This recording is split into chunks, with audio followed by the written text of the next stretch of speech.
ሰላም ተነስተልኝ ውድ የደቡብ ሜድ ቤተሰቦችና ተከታታዮች፣ ዛሬ በባዶ ሆድ በፍጹም መመገብ የሌለብንን ምግቦችን እንመለከታለን። ጠዋት ላይ በመጀመሪያ የሚበሉት ነገር ሆድ የደም ስኳርን እና የኃይል ስሜትን ቀኑን በሙሉ እንዴት እንደሚወስን ያውቃሉ? አንዳንድ ምግቦች ጤናማ ሊመስሉ ይችላሉ፣ ነገር ግን በስተጀርባቸው በሰውነታችን እንዲሁም ደግሞ በጤናችን ላይ ሊያስከትሉ የሚችሉ የጎንዮሽ ጉዳቶችንም እንመለከታለን። ይህ ቪዲዮ እንደ ማስጠንቀቂያ የቪዲዮ ለትምህርት ዓላማ ብቻ የሚውል እንጂ ምንም አይነት ሕክምናን የመተካት ዓላማ እንደሌለው ልብ ልትሉት ይገባል። በዚህ ቪዲዮ ውስጥ ከምንመለከታቸው ውስጥ ባዶ ሆድ ማለት ምን ማለታችን ነው? ሳይንስ ስለ ባዶ ሆድ ምን ይላል?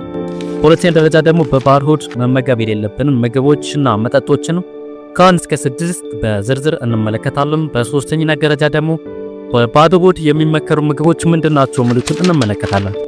ሲቀጥል ከሁሉ በፊት እንደተለመደው ዶሜዶን ሰብስክራይብ፣ ሼር ማድረግ ለወዳጅ ለጓደኛ ማድረስ ማገዛችሁ አይረሳ ያልን። ሲቀጥል በአንደኝነት ላይ የምናገኘው ባዶ ሆድ ማለት ምን ማለት ነው? ሳይንስ ስለ ባዶ ሆድ ምን ይላል ብሎ እንመልከት።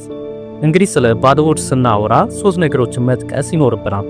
የመጀመሪያው ባዶ ሆድ ማለት አሲድ በከፍተኛ ደረጃ በተለይም ሃይድሮክሎሪክ አሲድ በከፍተኛ ደረጃ ከፍ የሚልበትና እንዲሁም ደግሞ የሆዳችን ወይም ደግሞ የጨጓራችን የውስጠኛው ክፍል ለአሲድ የሚጋለጥበት እንዲሁም ደግሞ በሁለተኛ ደረጃ የደም ስኳር በከፍተኛ ደረጃ ከፍ የሚልበትና በደም ውስጥ ያለው ግሉኮስ መጠን በከፍተኛ ደረጃ የሚቀንስበት ነው። ሶስተኛ ደግሞ ስለ ባዶ ሆድ ስናወራ ከባዶ ሆድ ጋር በተያያዘ የምግብ መፈጨት ስርዓት እየነቃ የማይሆንበትን ወይም ደግሞ የምግብ መፈጨት የሚያግዙ ኢንዛይሞች ሙሉ በሙሉ ንቁ የማይሆኑበት የአንጀት እንቅስቃሴ ቀርፋፋ የሚሆንበትና እንዲሁም ደግሞ ሆዳችን ረጋ ያለ ምግብ የሚፈልግበት ነው ባዶ ሆድ ስንል።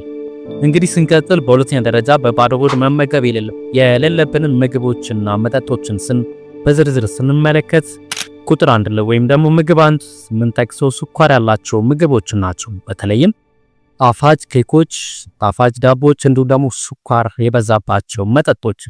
ሳይንስ ለነዚህ ምን ይላል ሲባል ሳይንስ የሚያተኩርባቸው የደም ውስጥ ያለው የስኳር መጠን በፍጥነት እንዲጨምር ያደርጋሉ። በተለይም ኢንሱሊን ከመጠን በላይ እንዲለቀቅ ያደርጋሉ። እነዚህም በባዶ ሆድ መመገብ ጠዋት ላይ በተለይ በባዶ ሆድ እነዚህን ስኳር የበዛባቸው ምግቦች መመገብ በመጀመሪያ ደረጃ ረሃብን ያስከትላል። ቀጥሎም ድካምን አስከትሎ ይመጣል። ጠዋት ላይ በባዶ ሆድ ስኳር የበዛባቸው ምግቦች መመገብ እንዲሁም ከአመጋገብ ጋር ከሜታቦሊዝም ጋር በተያያዘ የሜታቦሊዝም ሚዛንን ሙሉ በሙሉ ሊያዛቡ ይችላሉ።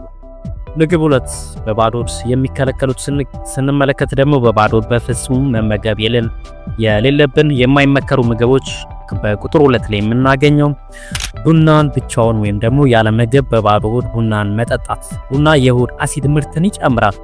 ተጽዕኖቹ ምንድናቸው? በባዶ ሆድ ቡና መጠጣት ሲባል ጨጓራን መቆጣትን ሊያስከትል ይችላል። የአሲድ ሪፍሌክስ ከላይ እንዳለው ሃይድሮክሎሪክ አሲድ ተመልሶ ወደ ጉሮሮአችን የመመለስ ሪፍሌክስን ሊጨምር ይችላል። የሆድ ምቾት ማጣትን አስከትሎ ሊመጣ ይችላል።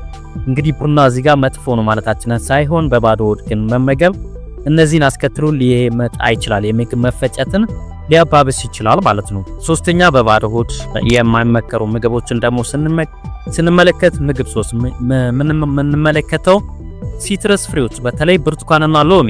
እነዚህ የሲትረስ ፍሬዎች በቫይታሚን ሲ የበለጸጉ ናቸው፣ ነገር ግን አሲዳማ ናቸው። ሳይንስ ስለነዚህ ስጋቱ ምንድነው ሲባል የሆድ ግድግዳ ሊያበሳጩ ወይም ደግሞ የጨጓራ ግድግዳንና የጨጓራ መከላከያን ሊያባብሱ ወይም ደግሞ የጨጓራ መተላለፊያ የሆኑትን ትራክቶች በተለይ ከጉሮሮአችን እስከ ጨጓራ ያለውን መስመር ሊያባብሱና ሊያስቆጡ ይችላሉ ባላቸው የከፍተኛ የሆነ የአሲድ ይዘት። ስለዚህ እነዚህ መች ይመከራሉ ሲባል በተለይም ከምግብ በኋላ በሎሚና ብርቱካን ከምግብ በኋላ ብንጠቀማቸው ለምግብ ማሸራሸር እጅግ በጣም ወሳኞች ናቸው ማለት ነው። አራተኛው ደግሞ በባዶ ሆድ በፍጹም መመገብ የሌለብን ህመም የበዛባቸው ምግቦች በተለይ ፍሬሽ ቃሪያዎችን በብዛት መጠቀም፣ በርበሬዎችን ከመጠን በላይ አብዝቶ መጠቀም። ህመም ያላቸው ምግቦች የጨጓራን አሲድ ያነቃቃሉ። ሊሆኑ የሚችሉ የጎንዮሽ ምልክቶችን ደግሞ ስንመለከት የሆድ ማቃጠል፣ ማቅለሽለሽ፣ የምግብ መፈጨት ስርዓትን ሙሉ ለሙሉ ማዛባትን አስከትሎ ሊመጡ ይችላል። አምስተኛው በባዶ ሆድ የማይመከሩ እንዲሁም ደግሞ መመገብ የሌለብን የምግብ ስርዓቶቻችን ውስጥ በአምስተኛነት ደረጃ ላይ የምናገኘው ጥሬ አትክልቶች፣ የተወሰኑ ጥሬ አትክልቶች በተለይም ደግሞ ከአትክልቶች ውስጥ ወይም ደግሞ ከፍራፍሬዎች ስንመለከት የመጀመሪያው ጥሬ ጎመን ወይም ደግሞ ጥሬ ብሮኮሊን መመገብ በጥሬው እጅግ በፍጹም የተከለከለ ነው። ይህ ሳይንስ ምን ይላል? ስለዚህ ጉዳይ ሲባል ሆድ በባዶ ሆድ የምግብ መፈጨት አስቸጋሪ ያደርጋቸዋል። በተለይ ለጨጓራችን በውስጣቸው የያዙት ከፍተኛ ፋይበር ለጨጓራ እንዲሁም ደግሞ በሆዳችን እጅግ በጣም ከፍተኛ የሆነ ጉዳትን አስከትሎብን ሊመጣ ይችላል ማለት ነው። በስድስተኛ ደረጃ ደግሞ የምናገኘው በባዶ ሆድ ከማይመከሩት ውስጥ ቀዝቃዛ መጠጦች። እነዚህ ቀዝቃዛ መጠጦች የምግብ መፈጨት የሚያግዙትን ኢንዛይሞችን እንቅስቃሴ ያግዳሉ። ተጽዕኖቹ ምንድነው ሲባል የምግብ መፈጨትን ውጤትን ይቀንሳሉ፣ የሆድ መነፋትን ሊያስከትሉ ይችላሉ። በተለይም ደግሞ የጨጓራ ፈሳሽን በከፍተኛ ደረጃ ሊያመጣጥንና እንዲሁም ደግሞ ከጨጓራ ጋር በተያያዘ የተለያዩ ህመሞችን አስከትሎብን ሊመጡ ይችላሉ ማለት ነው። እንግዲህ በምትኩ ደግሞ የሚመከሩ ምግቦችን ደግሞ በባዶ ሆድ የሚመከሩ የአመጋገብ ስርዓቶች በሕክምና የትኞቹ ይመረጣሉ ሲባል የመጀመሪያው የተሻለ ለምግብ መፈጨት የሚያግዙት ሞቅ ያለ ውሃ በባዶ ሆድ መጠጣት፣ እንዲሁም ደግሞ በአጃ ወይም ደግሞ ሙሉ እህሎችን ጥራጥሬዎችን መመገብ፣ እነዚህ የበሰሉ ከሆኑ ማለት ነው።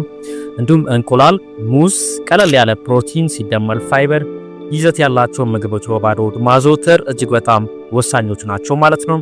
እንደ መዝጊያ ደውሜት ስለዚህ ጉዳይ ምን ይላል ሲባል የትናንሽ የሚመስሉ ግን የአመጋገብ ስርዓታችን ሙሉ ለሙሉ ሊለውጡ የሚችሉትን በባዶ ሆድ እንጠቀማቸው የሚገቡ ምግቦችን ከላይ ጠቅሰናል። እንግዲህ ስለ በባዶ ሆድ መመገብ የሌለባቸው ምግቦች አዲስ መረጃ ካገኙ ደውሜትን ሰብስክራይብ፣ ሼር ማድረግ ለወዳጅ ለጓደኛ ማድረስ እንዳይረሳ እንላለን። መልካም በዓል፣ መልካም ጊዜ፣ መልካም ቆይታ። አመሰግናለሁ። መልካም ጊዜ